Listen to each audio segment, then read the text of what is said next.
Hey there, everyone. It's Jen Vax with yourcolorstyle.com.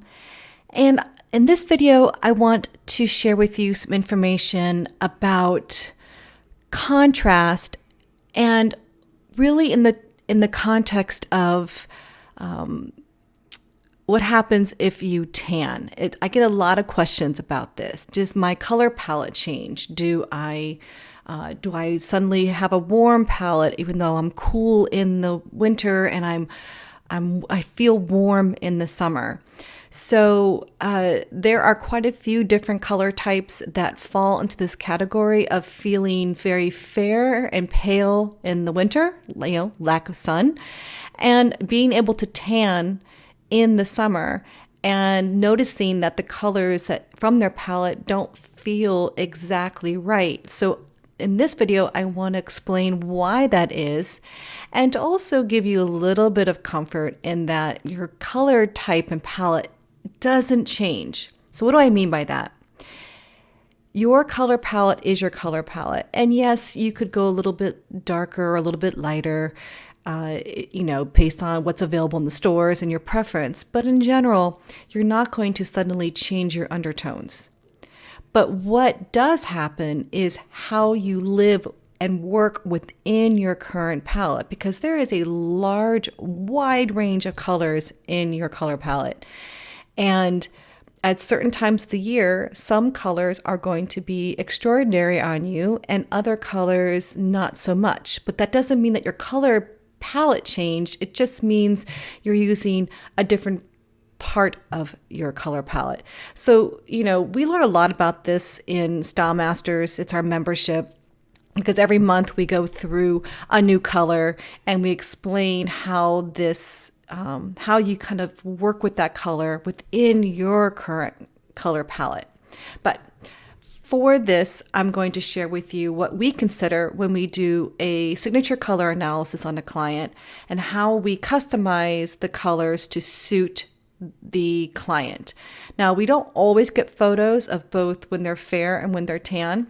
Often, like for example, my most recent customer, we actually did an initial color analysis about a year ago in her colder weather, and she was very fair, like the woman on the left. And then recently she signed up for a signature color analysis and she sent me a photo of herself and she was fairly tan. I had to use AI to kind of manipulate these images a little bit along with some Photoshop, but it communicates the scenario. This is someone who is dominantly cool, is a very high contrast, bright, cool, deep within your color style, and she also tans. That's a misnomer and it's a myth that people assume if you have cool undertones you don't tan. That's really not true. Gail Scott, my partner, you've seen her with me on our podcasts as well as on the blog, and she is bright, cool, deep, and similar. She has very fair skin and black hair in the winter. Her eyes are green, not blue. And then in the summer, she tans, and she probably tans as dark or darker than this woman on the right. And so her colors do change, not the palette, just the colors that she sort of looks better in with that tan. So I'm going to share with you some good examples of how this can affect you. And consider this, even though you have warm undertones, if you're watching this, does not mean that this does not apply to you. Take into consideration the words I'm saying about the natural contrast so that you can apply it to yourself. Okay, so let's get started. This is the same woman, the woman on the left, bright, cool, deep, high contrast, and then the same woman as if she were to tan in the summertime. She is still bright, cool, deep. What makes her bright, cool, deep? She has a brightness about her, bright eyes, for example, even brightness in the hair and skin. She's deep because she has very, very dark hair, even though her skin and eyes are very fair on the left. You don't take the overall average, you take the darkest feature as your guideline. And she is cool. She has cool undertones. In fact, if anything, she's dominantly cool until she tans. And then she has some warmth, but not enough to necessarily give her a completely different color palette. but things definitely do change. So let me share with you. I draped her in an icy pink and even a bright, cool pink lip. Now look on the left how natural and beautiful this is, versus on the right, we're looking a little off. We're looking a little painted. Same person, same colors, but that tan really shifts things. Now, the reason this works here, she has high contrast between her skin and her hair. So she makes it a very high contrast. And what that means is the colors that a person can wear with high contrast can be the extremes often. From icy tones to very, very dark tones will work well on her. And that even includes an icier lip. But as you tan, your contrast is changing. She's really more of a medium contrast.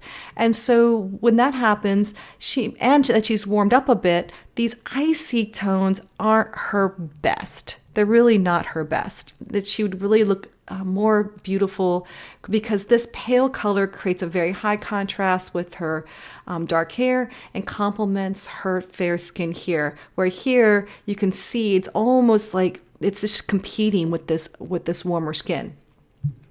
So when we warm up that pink, it is warmer. It's still a cool pink, but it's definitely a warmer and a little bit darker, including her lip. You can see that this is far more in harmony with her than over here. Okay, you can see that this is a far more flattering color and the warmer pinks and a little bit darker on her. And just so you can compare side by side, she can also, the fair version of her, can also wear those same colors. When you're high contrast, bright, cool, deep, you actually have a very large expanse of colors to choose from both very, very icy to fairly dark. It's just the way it is for that particular color type, but there's not that many high contrasts. So consider when you are when you hear me talk about contrast, and that's the difference between the lightest and darkest feature of you, I often are referring to patterns. And if you are someone that's high contrast patterns are going to look great. But if you're someone like me, it's very low contrast, or here, medium contrast, high contrast patterns may be too strong. So that is also what I mean when I say contrast, but I also just mean the colors that you wear against your skin and against your hair. What contrast are you creating? Because you still might need to customize a little bit based on your natural coloring. So here's a black and white shirt, high contrast. Black and white is the highest contrast. Notice it complements her high contrast and looks really perfect. It looks very natural. It doesn't look bad on her with the warmer skin, but it's not really her best. If we add in and reduce that, we reduce the contrast of the stripe, the pattern a little bit, keeping it cool, but just a little bit warmer pink, and also warmed up her lips a little bit. Both look really great, but this I would say is a little bit more in harmony with her. And I will say, looking at this again with fresh eyes, she still looks good in those high contrasts because she is naturally bright, cool, deep, and that they tend to look really great in those bright, intense colors. And the high contrast like this is some intensity. But when you look at, what I'm trying to say, this, you can still add in this pattern back to her fairer version of herself because, again, she has really great flexibility with her colors. So here's what I mean. This is the full color wheel for Bright, Cool, Deep. You can see it is a huge palette. It goes from very, very light, icy tones all the way to the very, very dark tones, and you can see the bright jewel tones right there in the middle. When we are looking at someone that's not a high contrast, bright, cool, deep, we will often reduce that color wheel a little bit by removing some of those light colors. Because if you are someone that is more medium in your tones, as far as your skin, a little bit lower medium contrast, I should say, you might discover that the pastels just don't work. You need something a little bit richer. And so this is more of that version of it. Okay. Now, we even customize even further based on a person's temperature. What do I mean by that? She, on the left, being very fair, is dominantly cool. I see, really little to no warmth in her skin, eyes, and hair. She's dominantly cool. When that happens, we may even say the colors that are within the true red hue and over a little bit into this little bit warmer might just be too warm for her. And we might customize it even further for her. For her, because she is not dominantly cool, she has a little bit of warmth, she'll be able to probably tip over a little bit into the true reds and into a little bit warmer tones. So let me give you an example of that. This is what we call perfect coral in our color palettes, and they exist in the bright and cool. It exists in all the color palettes because it's just a beautiful color that really goes well with most people. However, if you are someone that is dominantly cool, this might feel just a little bit too warm, and it's not her best. It's not terrible, but it's really not her best. But notice that she can get away with it when she gets some warmth in her skin, picking up some of that warmer and being a little bit more in harmony with the warmer tones. That's really about as warm as you can get, and that's what this communicates here. Okay, just a couple more examples just to sort of give you some ideas of how your palette might change or how your palette appears on you when you change your, maybe when you tan. This can also be true if you are someone that, say, has light hair, skin, and eyes, and you darken your hair. Now you've changed your overall contrast. And what does that? It doesn't mean that you've changed your color palette. Again, it means what colors will you choose to keep yourself in balance. Right here is a bright blue. Looks absolutely perfect because those bright jewel tones on bright, cool, deep, always beautiful. This is also very, very beautiful on her, even though she's got a little bit of warmth. Again, because she is bright, cool, deep, and because her eyes are crystal blue. If you put on a warmer blue, and yes, this is a warmer blue, this has a little bit of yellow in it. You just may not really realize it, but turquoise is a warmer blue. Still very beautiful on her, but I love this on her. Now it is competing a little bit with this true blue eyes. Eye color really matters, and I digress just a little bit.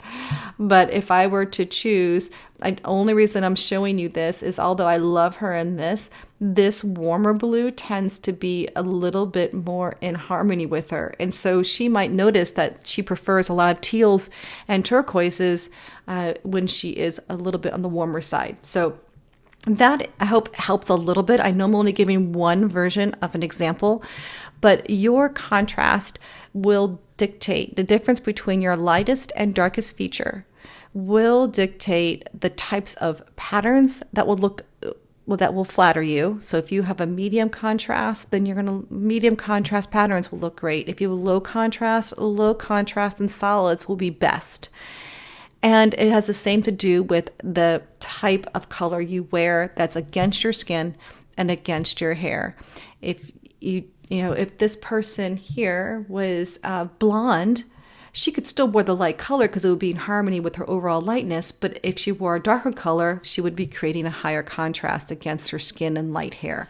So just some things to think about, and just to understand that these are all the things we consider when we do a color analysis. We take into consideration your contrast. We customize that color palette for you so that you know what colors to wear and also when to wear them. So if you are interested in getting your colors done, visit yourcolorstyle.com/mycolor and sign up for a signature color analysis where we will define your best color palette as well as customize it as needed for your unique tones.